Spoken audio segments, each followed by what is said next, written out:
Welcome folks, this is Wayne here, yet another outdoor and gear review channel. Today I'm coming at you with the Wurkkos TS27, a very unique and special flashlight.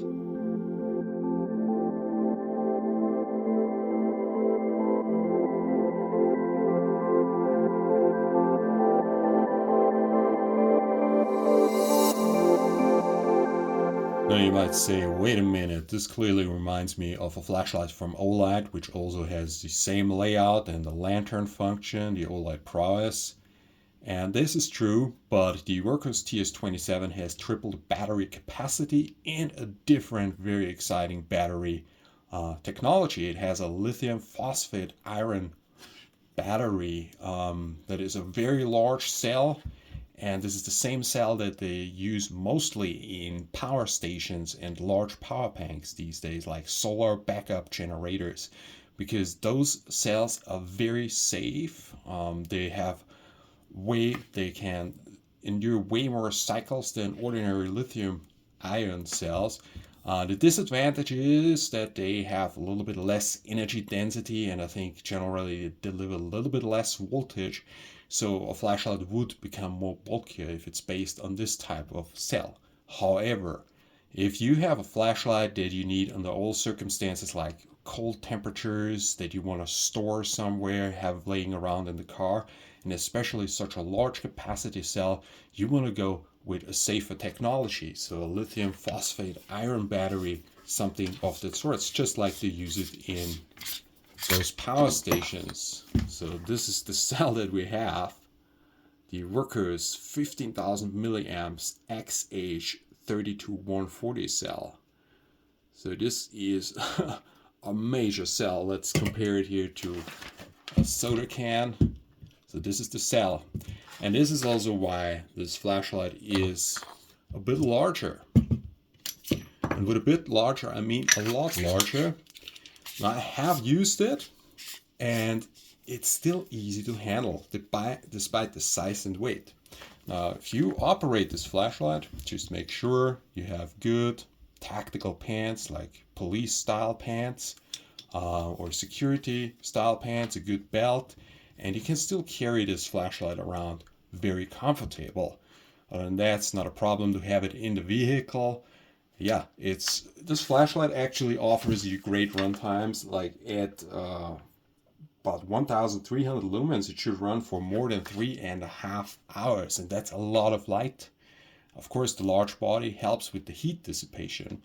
So we have here this lever switch, rotary switch, which is very comfortable.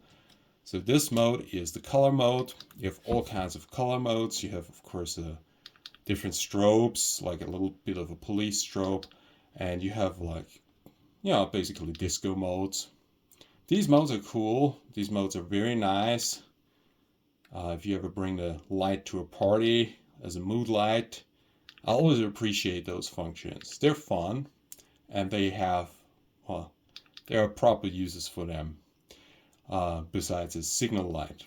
Now if you switch over and the light is turned off, but now we switch it to the lantern mode. This is the lantern mode. So we have cold white and warm white. You can mix it any way you want. For me, the lantern mode really is mostly a thing of warm white light. Now I have it like on a neutral light function. And then we also have, of course, the main LED. Long press, and it comes on in ultra low, double press, and we have the full output, like 3,000 lumens. And this light has tremendous power. It is a classic thrower, so it has good spill. I'm sorry, there's a little bit of dirt on the lens. I did a water resistance test. Yes, the light is water resistant.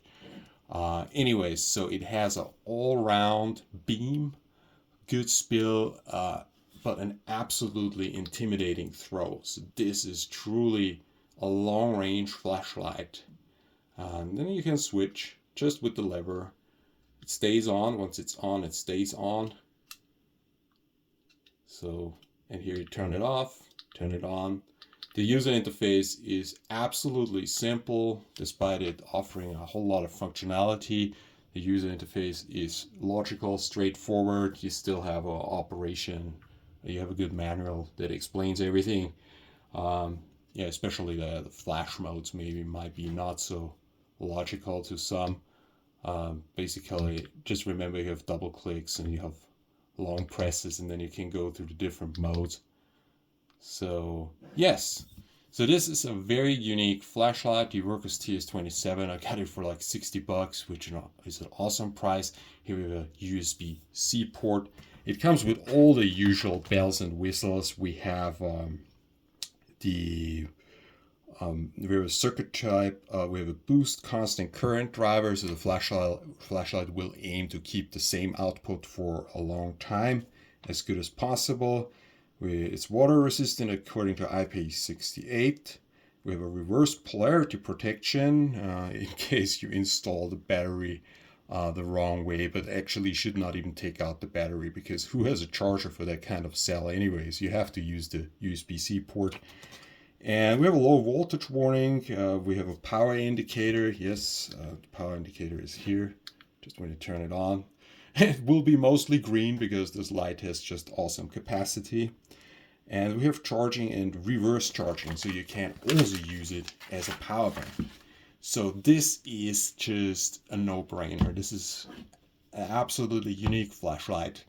Thanks to the battery technology, it will have use cases that other flashlights don't have. For example, this one is a great flashlight, you know. It's more of a floodlight type. This is the Sofern Q8 Plus, high output, awesome. But of course, would I have that in the car for like over the winter for extended periods of time? Probably not, you know, because it also has large capacity. It has 15,000 milliamps as well. It has 3 21-700 cells. But I would not leave that in the car during the cold or something like that. But with this battery technology of the Wurkkos TS27, I would not worry at all. Because, you know, I don't care about smaller flashlights, single 21-700 or 18650 cell so much, yeah. It's just a smaller capacity. The risks involved are not as high. But when you go like beyond 10,000 milliamps or multiple cells, you want a battery technology that is absolutely reliable. And that's what is offered here. So super long run times. It's very bright. It's a classic thrower. As for improvements, the one thing that I would like is if the main LED was not cold white but neutral white. That's my personal preference, but of course the cold white light is for maximum efficiency and yeah, longer run times and a little bit more brightness, but neutral light is just more pleasant. So anyways, the lantern mode is awesome. I've only used the light for a few days. Probably will do a long-term review of it, maybe give you an update in half a year or something, because this is really a unique piece of equipment. So yeah, I was bought with my own money, of course. This is not a review sample or anything like that, because there is no doubt for me that this has a place in my lineup of gear. So this was Wear and Tear, over and out.